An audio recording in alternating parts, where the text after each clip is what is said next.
amor te quiero sostener en la oscuridad.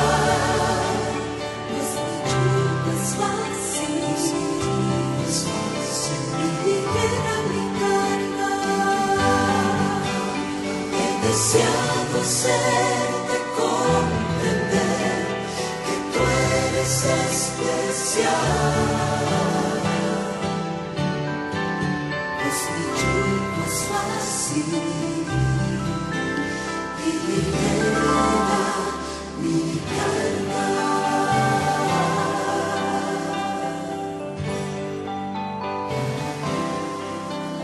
Si tu carga ya no puedes tolerar, si has tratado tantas veces, déjate ayudar. Lo que hayas deseado y soñado para ti, en mi amor lo tengo todo. Ven a mí, sí a mí. Ven a mí si andas cansado buscando la verdad. Toma sobre ti mi yugo y ven a descansar. Pues mi yugo es fácil y ligera mi carga. Con mi amor te quiero sostener en la oscuridad. Pues mi yugo es fácil y ligera mi carga. He deseado hacerte comprender que tú eres especial. Pues mi yugo es fácil y ligera mi carga. Pues mi yugo es fácil y ligera mi carga.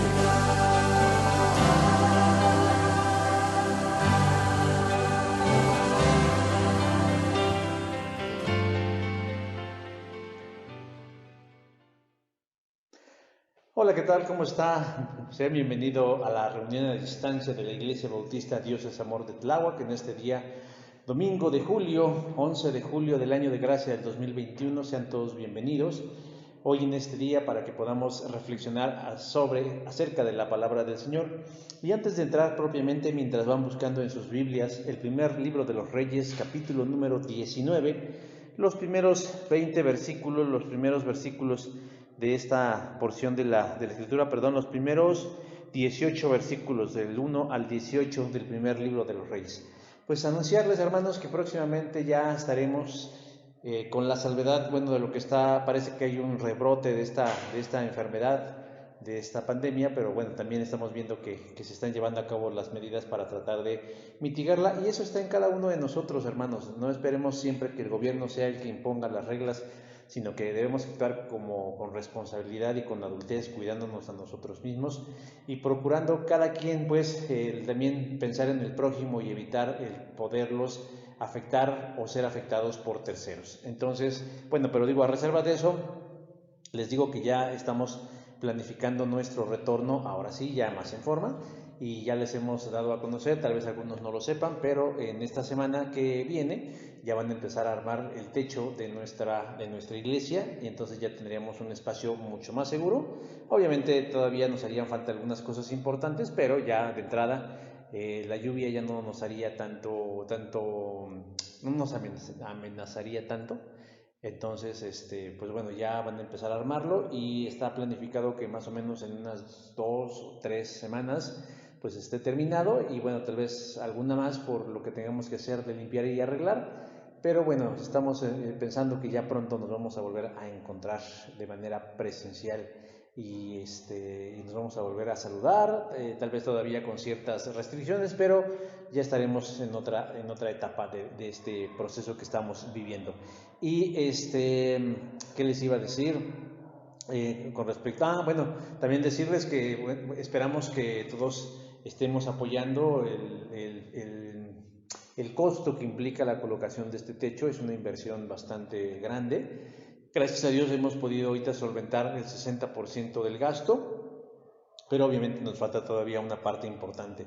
Y todos, bueno, yo los invito, les conmino, les exhorto a que realmente pues hagamos algo en relación a esta necesidad, que al final de todo, bueno, por una parte es una forma de honrar a nuestro Dios, mostrando con nuestras acciones que Él es importante, así como su reino y su iglesia, y por el otro, bueno, pues también saber que nosotros nos vamos a sentir, vamos a ser beneficiados de esta obra. Entonces ahí les dejo eso, hermanos, para que lo estén pensando, pero ya próximamente. En algunos casos ya les hemos hecho llegar el plano del proyecto, de cómo va a ser, y bueno, va a quedar muy bien, porque lo están haciendo gente experta, profesionales. Se hizo toda una negociación con una constructora. O sea que no es cualquier hijo de vecino el que lo va a montar, y esperamos que todo salga bien próximamente para podernos reunir ya como iglesia con más seguridad y con más confianza en estas instalaciones, en este espacio que nos dio el Señor. Recuerden que hace más o menos 2 semanas hablamos de ser un constructor alegre e iba enfocado precisamente a eso, a ser parte de la construcción de este proyecto. Bueno, hermanos, vamos a buscar primer libro de los Reyes, capítulo número 19, los primeros 18 versículos. Yo lo voy a leer en la Nueva Traducción Viviente, aunque a lo largo de la exposición vamos a estar utilizando la Reina Valera 60, que es la versión que todos tenemos y todos estamos utilizando. Dice así la palabra del Señor. Cuando Acab llegó a su casa, le contó a Jezabel todo lo que Elías había hecho, incluso la manera en que había matado a todos los profetas de Baal. Entonces Jezabel le mandó este mensaje a Elías: que los dioses me hieran e incluso me maten si mañana a esta hora yo no te he matado, así como tú los mataste a ellos. Elías tuvo miedo y huyó para salvar su vida y se fue a Berseba, una ciudad de Judá, y dejó allí a su sirviente. Luego siguió todo el día hasta llegar al desierto, se sentó bajo un solitario árbol de retama y pidió morirse. Basta ya, Señor, quítame la vida, porque no soy mejor que mis antepasados que ya murieron. Entonces se acostó y durmió debajo del árbol, y mientras dormía un ángel le tocó y le dijo: levántate y come. Elías miró a su alrededor y cerca de su cabeza había un poco de pan horneado sobre piedras calientes y un jarro de agua, y así que comió y bebió y volvió a acostarse. Entonces el ángel del Señor regresó, lo tocó y le dijo: levántate y come un poco más, de lo contrario el viaje que tienes por delante será demasiado para ti. Entonces se levantó, comió y bebió, y la comida le dio fuerzas suficientes para viajar durante 40 días y 40 noches hasta llegar al monte Sinaí, la montaña de Dios. Allí llegó a una cueva donde pasó la noche. Entonces el Señor le dijo a Elías: ¿qué haces aquí, Elías? He servido con gran celo al Señor Dios Todopoderoso, respondió Elías. Pero el pueblo de Israel ha roto su pacto contigo, derribó tus altares, mató a cada uno de tus profetas, y yo soy el único que queda con vida, y ahora me buscan para matarme a mí también. Y el Señor le dijo: sal y ponte de pie delante de mí en la montaña. Mientras Elías estaba de pie allí, el Señor pasó y un viento fuerte e impetuoso azotó la montaña. La ráfaga fue tan tremenda que las rocas se aflojaron, pero el Señor no estaba en el viento. Después del viento hubo un terremoto, pero el Señor no estaba en el terremoto. Y pasado el terremoto hubo un incendio, pero el Señor no estaba en el incendio. Y después del incendio hubo un suave susurro, y cuando Elías lo oyó, se cubrió la cara con su mano, salió y se paró a la entrada de la cueva. Y entonces una voz le dijo: ¿qué haces aquí, Elías? Y él volvió a responder: he servido con gran celo al Señor Dios Todopoderoso, pero el pueblo de Israel ha roto su pacto contigo, derribó tus altares, mató a cada uno de tus profetas, y yo soy el único que queda con vida, y ahora me buscan para matarme a mí también. Entonces el Señor le dijo: regresa por el mismo camino que viniste, y sigue hasta el desierto de Damasco. Cuando llegues ahí, unge a Asael para que sea rey de Aram, y después unge a Jehú, nieto de Nimsi, para que sea rey de Israel, y unge a Eliseo, hijo de Safat, para que sea de la tierra de Abed Meola, para que tome tu lugar como mi profeta. A cualquiera que escape de Hazael, Jehú lo matará, y a los que escapen de Jehú, Eliseo los matará. Sin embargo, preservaré a otros 7,000 en Israel, quienes nunca se han inclinado ante Baal ni lo han besado. Vamos a hacer una oración, mis hermanos.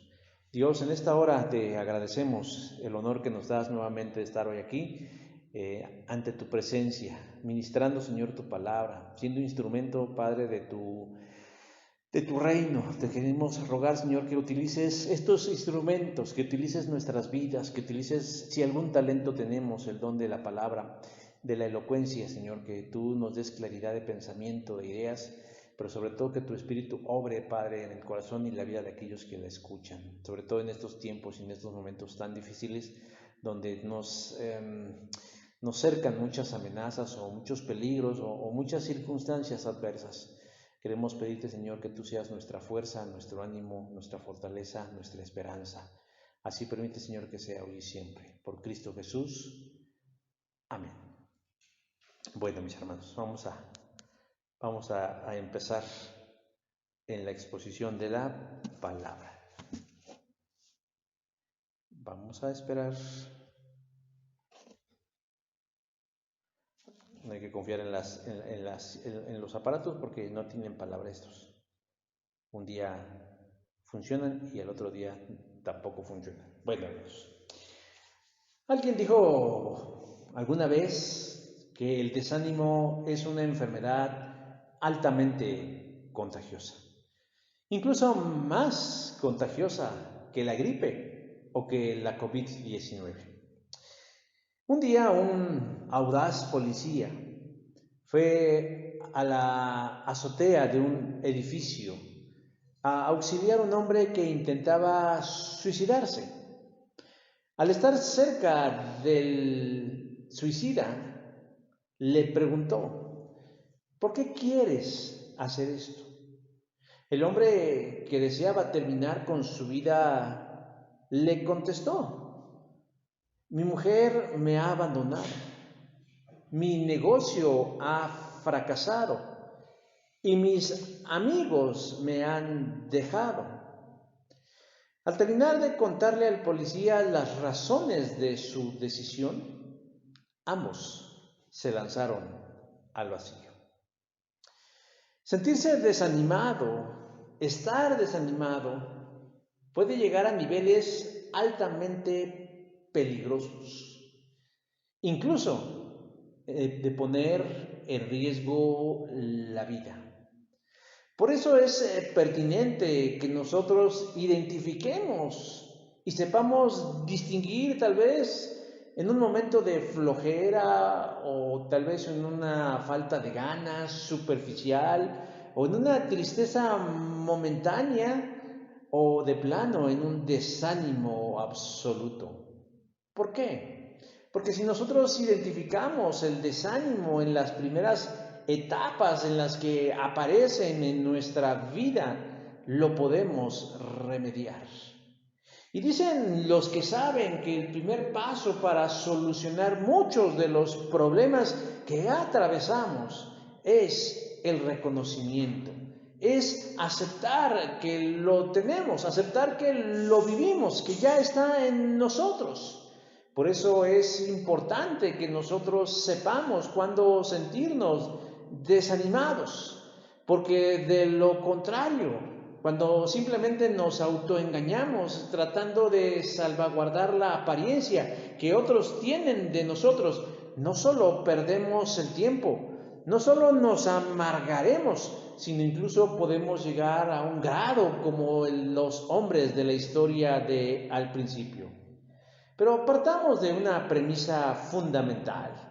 Y es que todos en algún momento del camino hemos padecido la falta de ganas de seguir adelante, de continuar con ese proyecto, de seguir en ese trabajo, de continuar inclusive en una congregación, en una relación, en algo que nos hemos planteado como una misión de vida.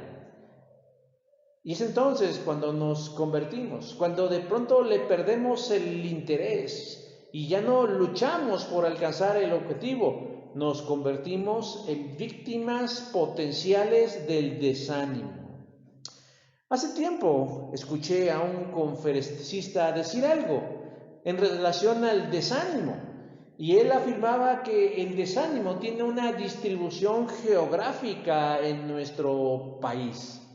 Ahora, déjeme decir que esta explicación que escuché hace algunos años, hoy en día para algunos podría parecer una explicación clasista, pero es probable que esa explicación surja bajo la hipótesis del grado de productividad que existen en las diferentes regiones de nuestro país.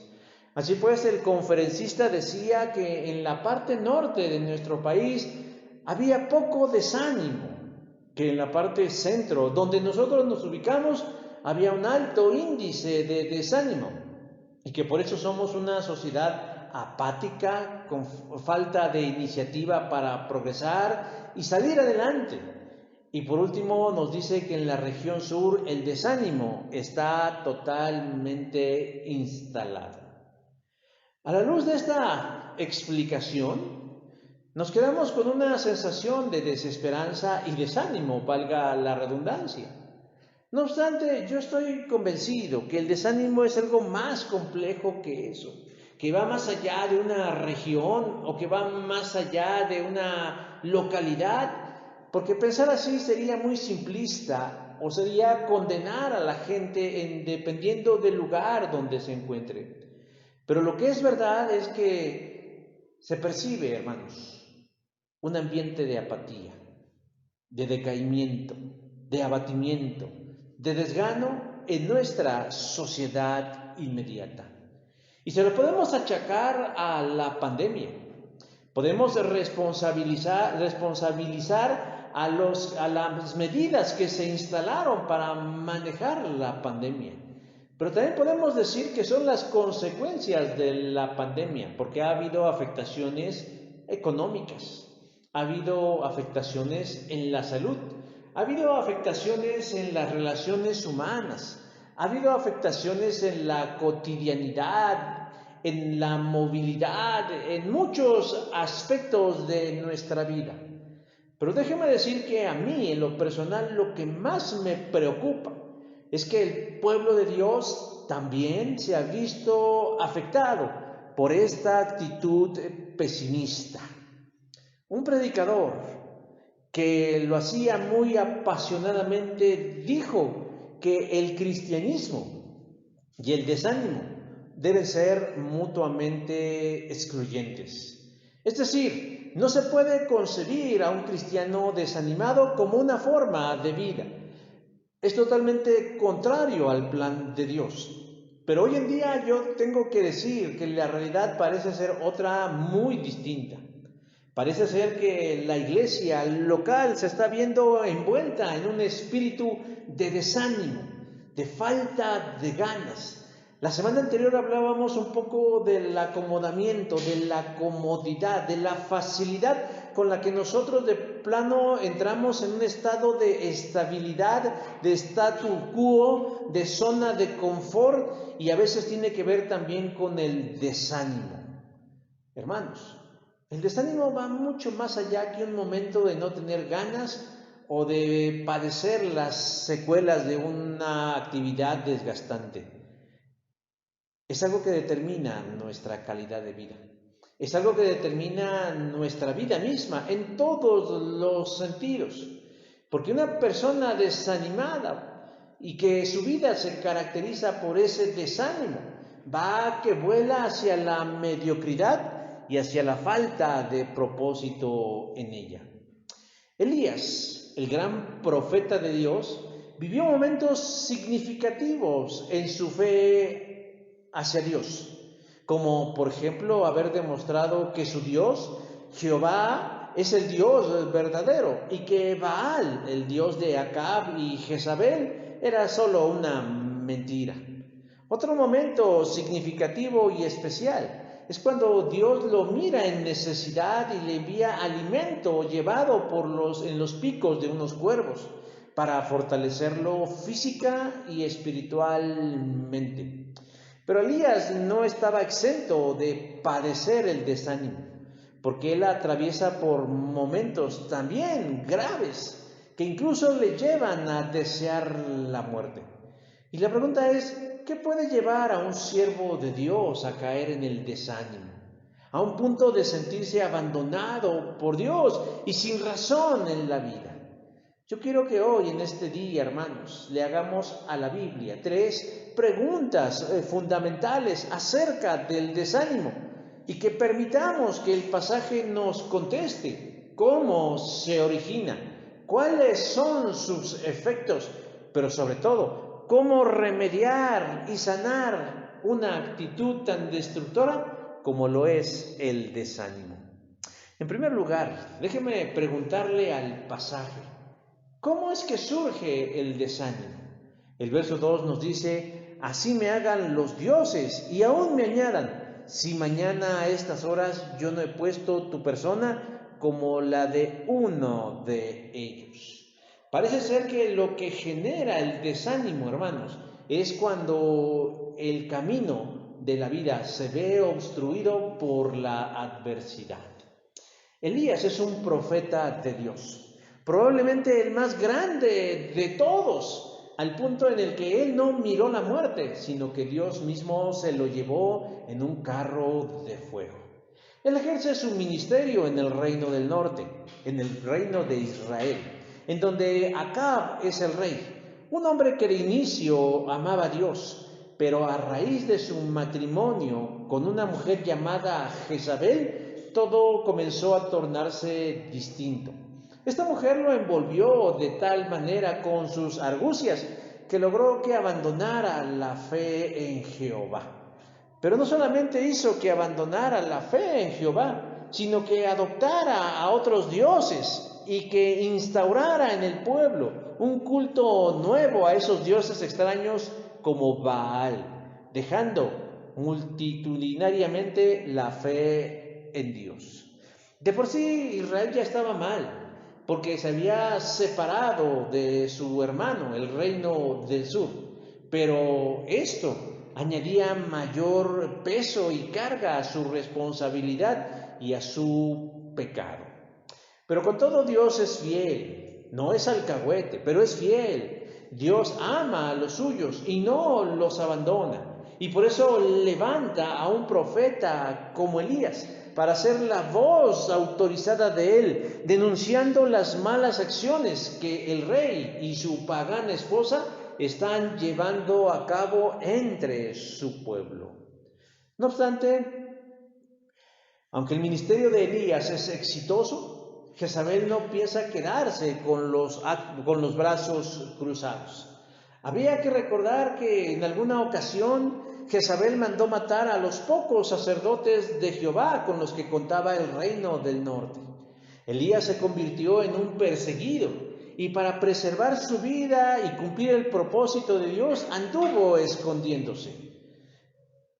Pero un día Elías hace una reaparición y convoca un desafío para que se probara de forma definitiva y contundente quién es el Dios verdadero, Jehová o Baal. Y las condiciones fueron que 450 hombres sacerdotes de Baal y otros 450 sacerdotes de la diosa Acera invocaran la manifestación de su Dios mediante una señal visible. En medio de un ávido pueblo que expectante esperaba ver la manifestación del Dios verdadero. Sin embargo, aun cuando los sacerdotes se esforzaron y con toda la mejor de las intenciones pidieron a su Dios Baal que se manifestara, no sucedió absolutamente nada. En contraste, cuando toca el turno de Elías, este hace lo propio, coloca un altar y ora a Dios, y dejando pasar un breve tiempo, un breve momento después de su oración, Dios se manifiesta enviando fuego desde el mismo cielo consumiendo la ofrenda, la leña, las piedras y hasta el agua que había a su alrededor. Todos los ahí presentes se quedaron con el ojo cuadrado, lo cual trajo como consecuencia en sus mentes y en sus corazones convicción. Y el pueblo, testigo de ese hecho, tuvo que admitir que el único Dios verdadero es Jehová Dios. Así lo dice el primer libro de los Reyes, capítulo 18, verso 39, cuando dice: todo el pueblo se postró y dijeron: Jehová es el Dios. Entonces, Elías tomó a los 900 sacerdotes y los degolló. En ese momento yo me quiero imaginar que Elías se sentía en la cumbre de un ministerio exitoso, porque no había hombre con más poder que Elías el profeta, incluso más que el mismo rey de Israel. El corazón de Elías estaba rebosante de júbilo por las obras portentosas que Dios realizaba a través de él. No era él el que realizaba las obras, sino era Dios a través de Elías que realizaba las grandes obras. El diccionario nos define el desánimo como la falta de ganas, el decaimiento, el desaliento, una actitud que nos conduce al pesimismo y por consecuencia a una vida mediocre. Claro que hay gente con mala actitud en la vida, es decir, gente que pues no sabe ni siquiera por qué está en el mundo. Pero déjeme decir que hay personas que de pronto su vida se caracteriza por ser gente emprendedora, gente comprometida, gente entusiasta, podríamos decir en términos coloquiales optimista, pero de pronto la podemos ver envuelta en un estado de profundo desánimo. Generalmente luego de un momento de gloria puede llegar a suceder un momento de desánimo. Es lo que dicen algunos, que a veces se puede estar en los montes o a veces se puede estar en los valles. Y pareciera que eso es una máxima en la vida cristiana, porque sucede que cuando nosotros tenemos un boom espiritual en nuestra vida, ya sea en lo particular o como iglesia, generalmente tenemos que esperar que después de esto venga un bajón. El desafío, mis hermanos y mis hermanas, mis amigos y amigas, no es que nosotros nos dejemos llevar por el momento, sino que nosotros aprendamos a vivir cualquiera que sea la condición en la que vivimos, sea en un monte o sea en un valle, manifestar la misma actitud y no caer en una bipolaridad emocional o espiritual, sino mantenernos firmes en la fe hacia Dios. Obviamente, por este hecho que Elías llevó a cabo de la mano de Dios, Jezabel no se iba a quedar con las manos cruzadas. Todos habían quedado convencidos quién era Dios y dijeron: Jehová es el Dios. Pero curiosamente Acab y principalmente Jezabel no quedaron convencidos, es decir, a ellos no les gustó el resultado, aun cuando vieron las maravillas de Dios, no estaban convencidos. Al contrario, su corazón se endureció, se llenó de ira, de rencor, de resentimiento hacia Elías. Y entonces Jezabel lanza una amenaza, verso número 7, que dice: así me hagan los dioses y aún me añadan, si mañana a esta hora yo no he puesto tu persona como la de uno de ellos. En otras palabras, Jezabel está amenazando de muerte a Elías. Le advierte que no pasarán 24 horas antes que ella misma haga que Elías corra la misma suerte que sus sacerdotes. A veces podemos pensar que los personajes de la Biblia, Abraham, Moisés, David, el propio Elías, Eliseo, Pedro, Juan, Pablo, etcétera, son materia terminada, es decir, son gente que no se les mueve un pelo de miedo o ni siquiera de duda o de incertidumbre, pero no es así. La Biblia es el registro de Dios, actuando a través de gente común, como usted y como yo. Y Elías es uno de ellos. Santiago nos dice: Elías fue un ser humano como cualquiera de nosotros. Santiago 5:17. Con pasiones como nosotros. Quiere decir que él sentía miedo, quiere decir que sentía enojo, quiere decir que sentía euforia, que sentía júbilo. Es decir, él puede identificarse con nosotros. Elías no es tonto. Ya había estado huyendo en otro momento porque sabía que su vida corría peligro. Solo que ahora, aunque parece algo parecido, Elías enfrenta este momento, esta persecución, esta adversidad con una actitud distinta. ¿Cuál? Con el ánimo hasta por los suelos. Hay quienes dicen que el desánimo viene por varias razones y por lo menos nos da tres. La primera dice que el desánimo viene por el cansancio. Alguien que se esfuerza porque las cosas surjan y se hagan, y al no mirar los resultados de manera inmediata o no ver los resultados nunca, lleva a la persona a sentirse cansado y con el deseo de desistir en su lucha. Una segunda causa del desánimo es por los errores que cometemos. Fallar, equivocarnos o sentir que fracasamos incide poderosamente en nuestro ánimo. Y por último, la tercera causa del desánimo puede ser la oposición, las adversidades. Hay quienes las ven como un reto, quien dice, échenme ese toro que ahorita yo lo voy a domar. Pero hay otros que en el momento de la adversidad lo miran como un enorme muro que afecta las ganas de seguir. Yo podría decir que tomando como elementos la causa del desánimo de Elías y por el contexto del pasaje, yo puedo decir que la causa de su desánimo son dos. La primera, el cansancio. Sí, el cansancio. Porque veremos más adelante que él después duerme, come y duerme, come y duerme. Y si bien es cierto que come y duerme para fortalecerse, también es cierto que él se cansa porque de pronto le reclamará a Dios que él ya se cansó de hacer lo bueno y mirar a su alrededor que nadie le acompaña en esa aventura. Y la otra razón que yo veo es la oposición. Yo pienso que después de la maravillosa obra que él miró a Dios manifestándose, él esperaría que las cosas quedaran en claro, que el rey Acab recapacitara en su actitud, que Jezabel humildemente se humillara y aceptara a quien era el Dios verdadero. Pero lo cierto es de que al contrario a lo que la lógica podría decirle, en ese momento su vida pende de un hilo. ¿Por qué? Porque él en ese momento se convierte en un perseguido, en una víctima de la adversidad y tiene que huir para salvaguardar su vida. Como podemos darnos cuenta, hermanos, hay situaciones, circunstancias que detonan en nosotros el desánimo. A lo mejor estamos cansados, fatigados, agotados, agobiados.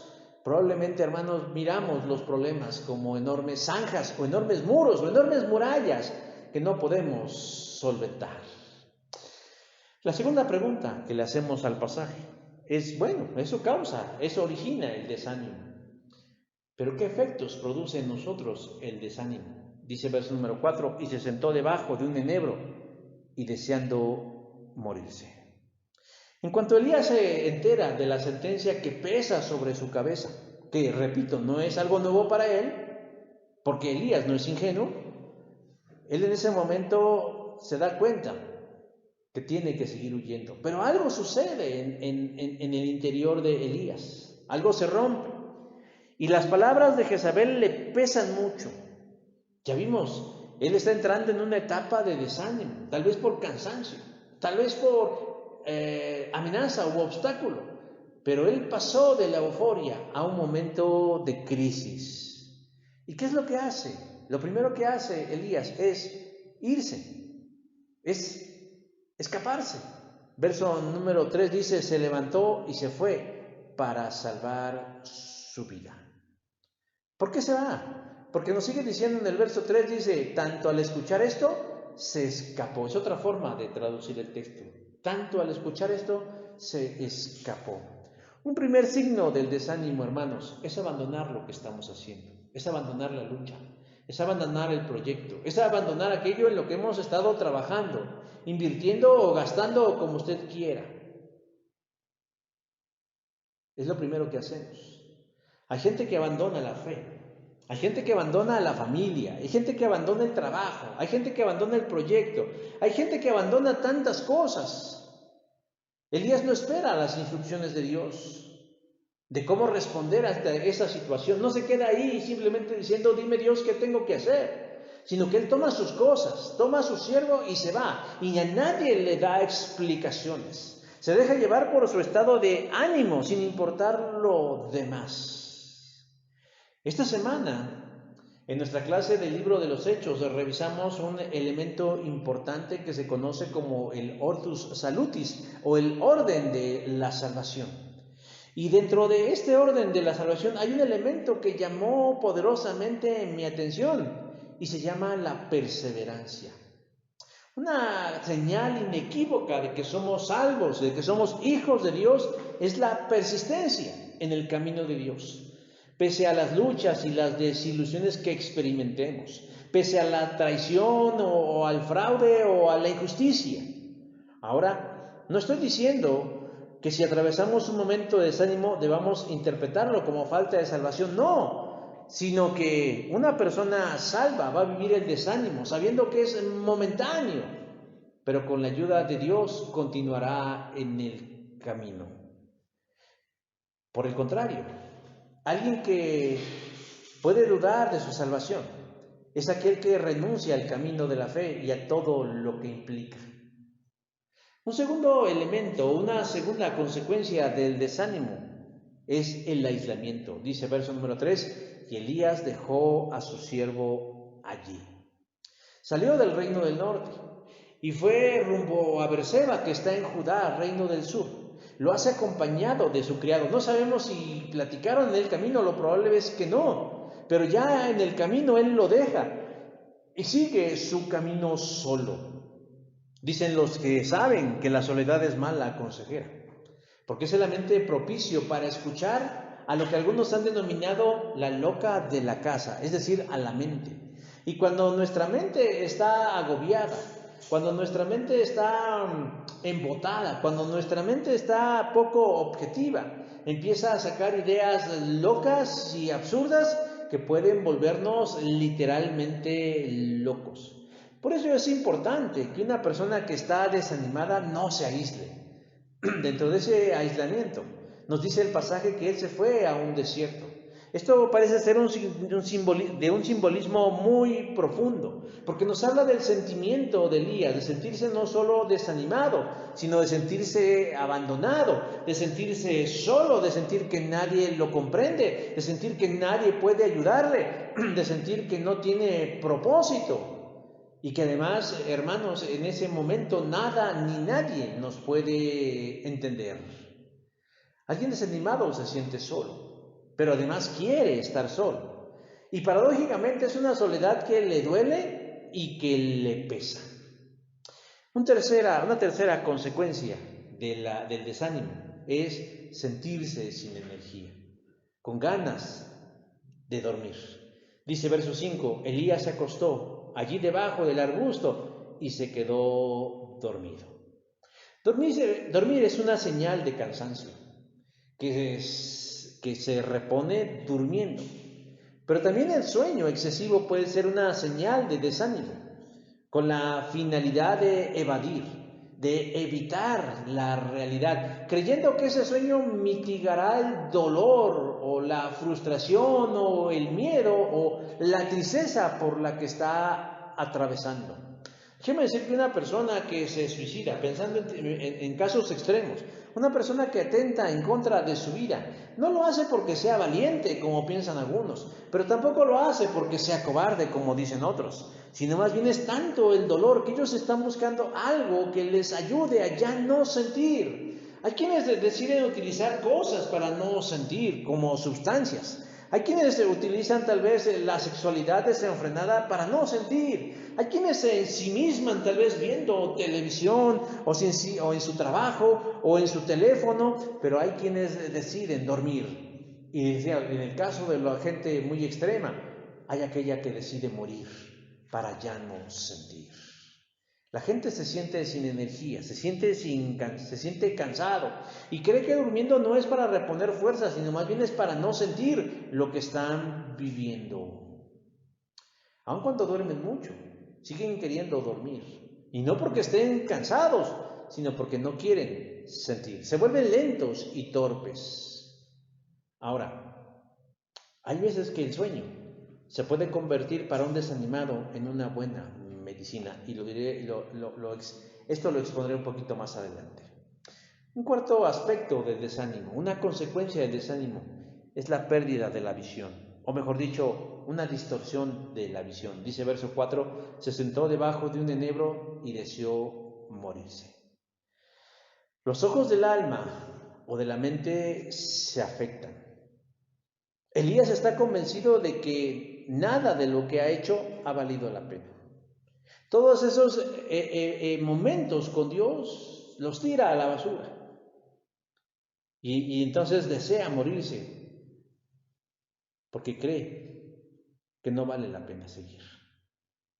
Es más, en el texto vemos que se compara con sus antepasados diciendo, no soy yo mejor que mis padres, verso número 4.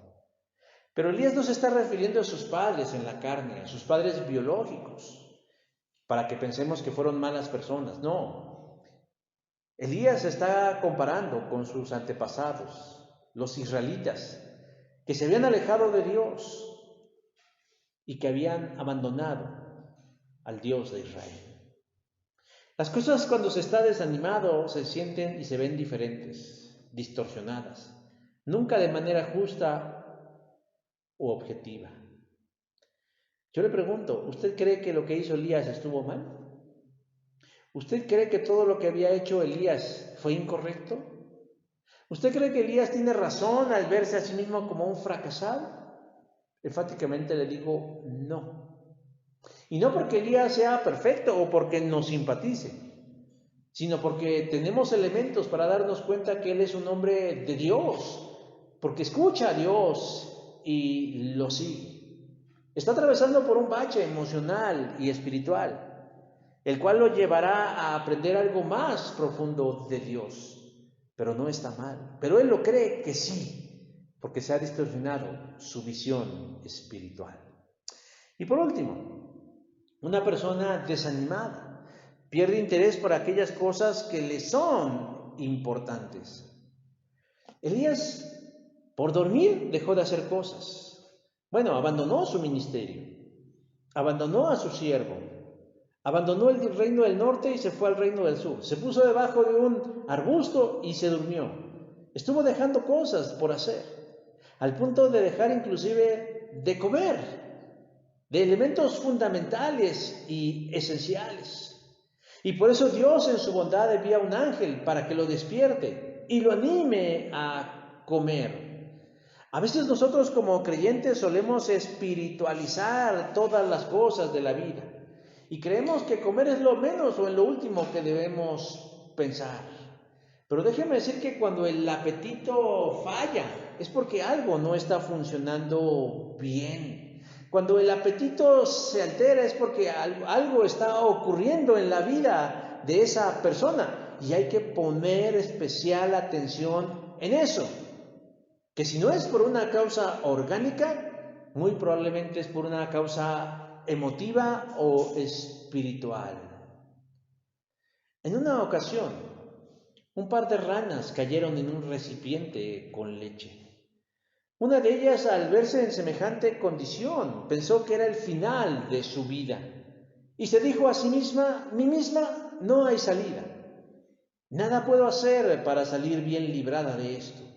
Mejor me moriré. Y así fue. Dejó de patalear, dejó de moverse y poco a poco se hundió y terminó muriendo. Ante cualquier signo de desánimo, hay que tomar las medidas necesarias para no terminar hundidos. Y por último, hermanos, ¿cómo remediamos el desánimo? Eso es lo importante, a esto llegamos. ¿Cómo remediamos el desánimo? El verso 13 nos dice que Dios le preguntó, ¿qué haces aquí, Elías? Mientras la primera rana se dejó morir, la segunda decidió moverse y moverse y moverse y moverse hasta que sus movimientos convirtieron esa leche en mantequilla, un estado más sólido que la leche, y pudo sostenerse, salir y sobrevivir. Elías está profundamente desanimado. No obstante, Dios no es ajeno a su condición. Dios no deja a su siervo. Porque contrario a sus sentimientos y a las circunstancias que le dicen algo, Dios se está ocupando de su bien. Y eso aplica para nosotros, hermanos. Aun cuando nuestro corazón es el que a veces le andamos diciendo lo que diga mi corazón, ¿no? A ese que le damos tanto peso que a veces nos puede engañar. O a veces esas circunstancias en donde escuchamos y ya viene una tercera ola y la cuarta ola y la quinta ola y la sexta ola y ahora vienen los jóvenes y ahora viene la variante Delta y ahora que la vacuna no funciona y etcétera, etcétera, etcétera. Pese a todas esas cosas que nos están diciendo que las cosas van mal, nosotros debemos confiar en que Dios se ocupa de nuestro bien. El diablo utiliza todas esas cosas para capitalizarlo a su favor y a su causa. Siembra ideas erróneas en nuestra mente, pensamientos pesimistas, nos tatúa en el cerebro la idea de que Dios es injusto, de que Dios es insensible, que se le fue de las manos, o en el peor de los casos nos dice Dios no existe. Elías no es un hombre terminado, es decir, no es un hombre completo, es un hombre que está en un proceso. Duda de Dios. Se esconde, huye y se duerme a la sombra de un árbol, no esperando ya mucho. Pero Dios, sensible a esto, dice que envió un ángel a que le dé algo de comer. Verso 7 dice, he aquí luego un ángel le tocó y le dijo, levántate y come. Y esto lo hizo por 2 ocasiones. Es muy probable que Elías estuviera cansado, pero pese a su cansancio no se niega a comer lo que el ángel le ofrece. De alguna manera ese descanso y ese sueño, como decía hace un momento, viene a ser en el caso de Elías algo reparador. Esa comida que el ángel le da a Elías viene a ser algo reparador, para reponer fuerzas, para tener energías, para tener ganas, para poder continuar hacia adelante, para poder discernir lo que ha sucedido. Por eso Dios remedia eso, hermanos. Si de pronto las cosas se ponen difíciles, si de pronto las cosas se ponen álgidas, si de pronto las cosas se ponen agudas, lo que debemos hacer es un alto en la vida. Es detenernos y tal vez sentarnos a disfrutar un momento de descanso, de reposo, para disipar la mente, para relajar el cerebro. Tal vez disfrutar de alguna buena comida, de una comida rica, de algo que nos haga sentir satisfechos y saber que eso viene de la mano poderosa de Dios y que es provisión de Él. La segunda cosa que podemos hacer en Dios, es hacer algo, valga la expresión. Porque luego de que Elías descansa, nos dice que Dios lo puso a caminar. Verso 8, dice, y fortalecido con aquella comida, caminó 40 días y 40 noches. El movimiento hace que nuestro cuerpo genere endorfinas, la mal llamada droga de la felicidad. Es muy probable que Elías emprendiera su camino de mala gana y con desánimo. Pero también es muy probable que cuando llegó al monte Horeb lo haya hecho con la mejor de las actitudes. Hermanos, realmente el movimiento es importante. ¿Se vale estar triste de vez en cuando? Sí. ¿Se vale sentirse cansado y descansar? Sí. ¿Se vale sentirse desanimado por unos momentos? Claro. Pero después de eso hay que levantarse y moverse, y moverse, y moverse. Ya lo dijo Teresa de Calcuta. Cuando tus piernas te permitan correr, corre. Cuando ya no te lo permitan, entonces caminas. Y cuando ya no puedas caminar, utiliza un bastón. Y cuando el bastón ya no te sirva, levanta los brazos. Pero siempre está en movimiento. La tercera cosa que Dios hace para curar el desánimo es procurar un encuentro con Él. Verso 8 dice, caminó 40 días y 40 noches hasta Horeb, el monte de Dios. ¿Cuán imprescindible es el encuentro con Dios? En todo momento. En momentos de paz, en momentos de felicidad, pero máxime los momentos de desánimo. Aunque la naturaleza de muchos es alejarse de Dios, lo ideal es acercarnos más a Dios. Un día recuerdo que mi papá, que generalmente acude a su cita médica, me dijo que no iría al médico porque el resultado de sus análisis demostraban que se encontraba mal de salud. Su lógica era, ¿qué sentido tiene ir si estoy mal? Y yo digo, no, al contrario. Es precisamente ahorita cuando tienes que ir al médico, cuando estás mal, no cuando estás bien. Del mismo modo, la gente suele alejarse de Dios cuando está mal, cuando es precisamente lo contrario. Acercarnos a Dios porque lo que queremos es estar bien. Y si estamos con Él, estaremos mejor. Como dijo alguna vez el doctor Billy Graham, si nosotros nos alejamos de Dios, nos estamos alejando del único que tiene la seguridad de ayudarnos en nuestros problemas. Porque si nos alejamos de Dios, entonces sí estaremos en un grave problema. Fuera de Dios no hay nada. Fuera de Él no existe nada. Y sin Él no somos capaces de hacer nada. Hagamos nuestras las palabras de los viejos pescadores que le dijeron a Jesús, Señor, ¿a quién iríamos? Tú tienes las palabras que dan la vida eterna.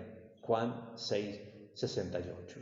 Por eso, en los momentos de desánimo, acerquémonos a Dios. No sigamos nuestro instinto, sino inteligentemente acudamos al encuentro de Jesús. Y por último, algo que nos ayuda a curar el desánimo es el desahogo. Elías ya una vez en Horeb, Dios le pregunta, ¿qué haces aquí, Elías? La pregunta de Dios no va encaminada en saber la razón de por qué está en Horeb, porque Él lo mandó, sino por qué está actuando de esa manera. ¿Por qué está respondiendo de esa forma? ¿Por qué se siente desanimado? ¿Por qué duda? ¿Por qué ha sido de poca fe? Y le pregunta, ¿qué haces aquí, Elías? Y entonces Elías, como un dique contenido, se derrama y comienza a abrir su corazón a borbotones y le dice a Dios su sentir.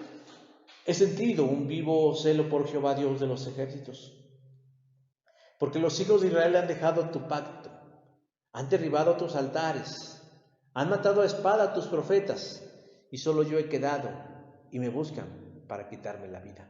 Verso 10. ¿Fue la amenaza de Jezabel?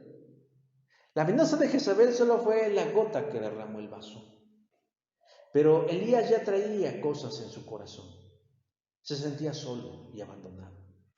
Sentía que estaba yendo en contramarea, que estaba luchando en contra del mundo, que todos eran sus enemigos y que no había uno solo que lo secundara, que lo apoyara, que le diera ánimos o que estuviera a su lado. Él cree que está solo en esa batalla y cree que nadie le acompaña. Hermanos, así a veces podemos sentirnos. Sentir que somos los únicos que creemos en Jesús como lo creemos, mientras vemos un mundo perverso y pervertido a nuestro alrededor que exalta los antivalores, la muerte, la injusticia, las perversiones. Y a veces eso nos lleva a un grado de desánimo. Pero en este caso Dios no le recrimina a Elías sus palabras, sino que lo deja hablar. Él sabe que es terapéutico hablar de aquello que le pasa.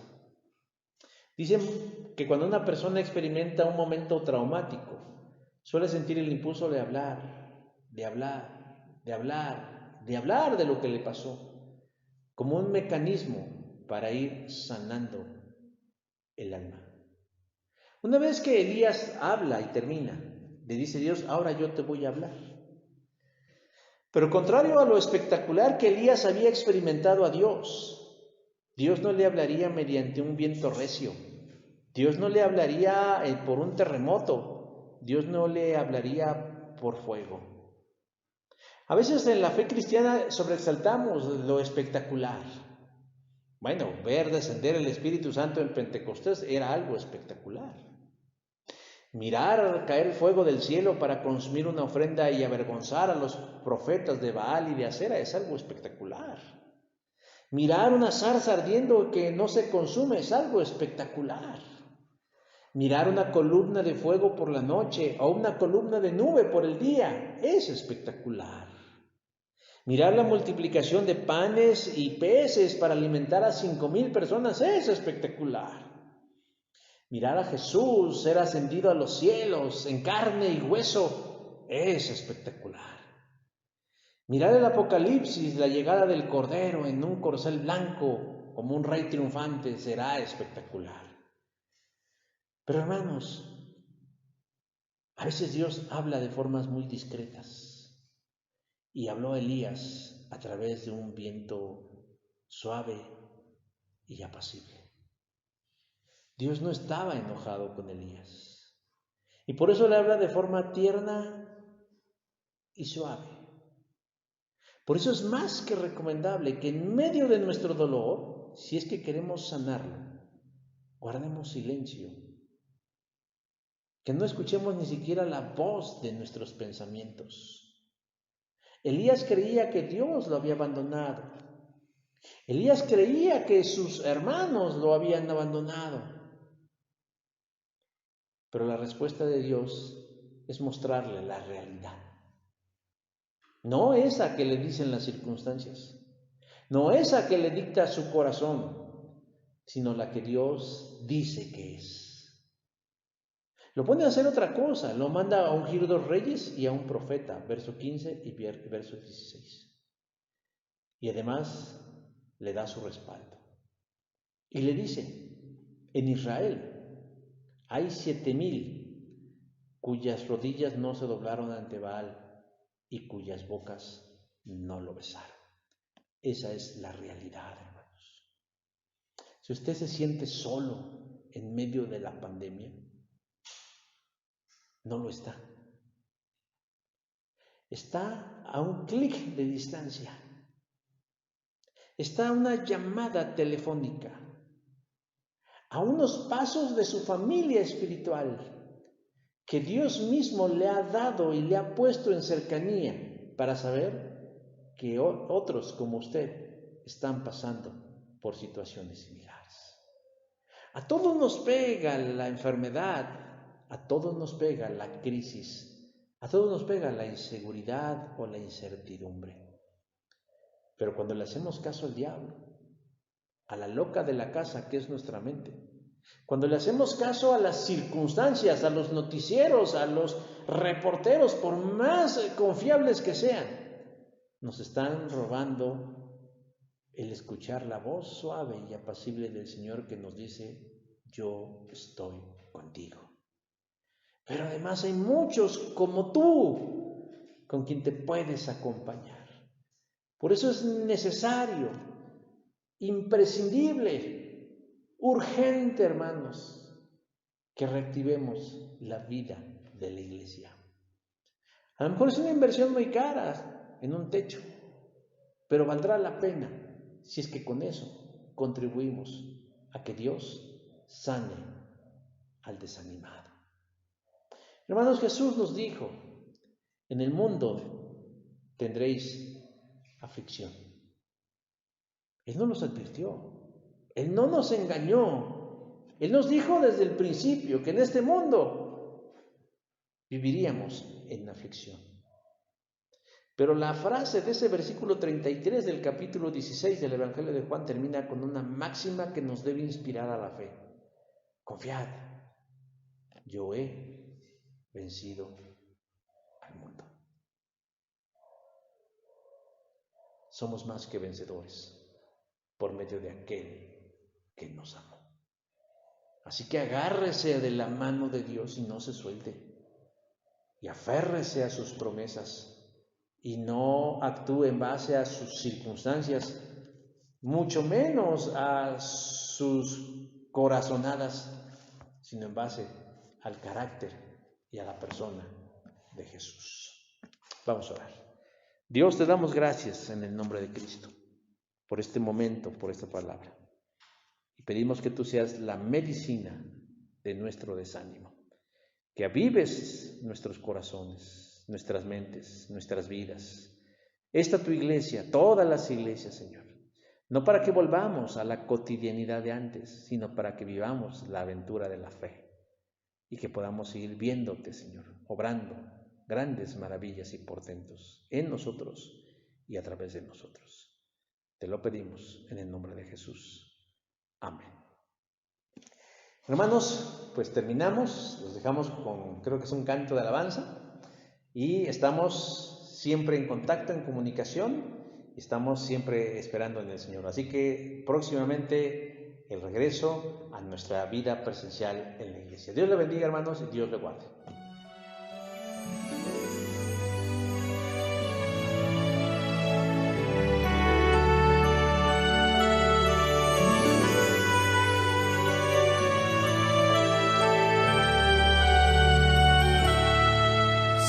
Sé que un día he de verte sin temor, confieso que estaré ante ti, aunque el paso a ti se ha hecho difícil. Hoy estoy más cerca que cuando creí. Te veré, seguro he de estar allí ante ti. Mis ojos te verán, al fin te veré. Tú obrarás completa en mí, te veré. Yo sé que te veré. Tengo fe que has puesto en mi vida la semilla y tú la harás crecer, mi Dios. De tu mano cruzaré a tu orilla, tú me ayudarás a serte fiel. Te veré, seguro he de estar allí ante ti. Mis ojos te verán, al fin te veré.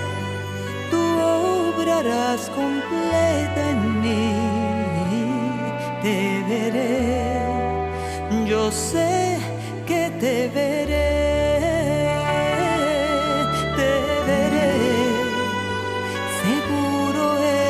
Estar allí ante ti, mis ojos te verán, al fin te veré. Tú obrarás completa en mí, te veré. Yo sé que te veré, te veré. Yo sé que te veré, te veré. Yo sé que te veré.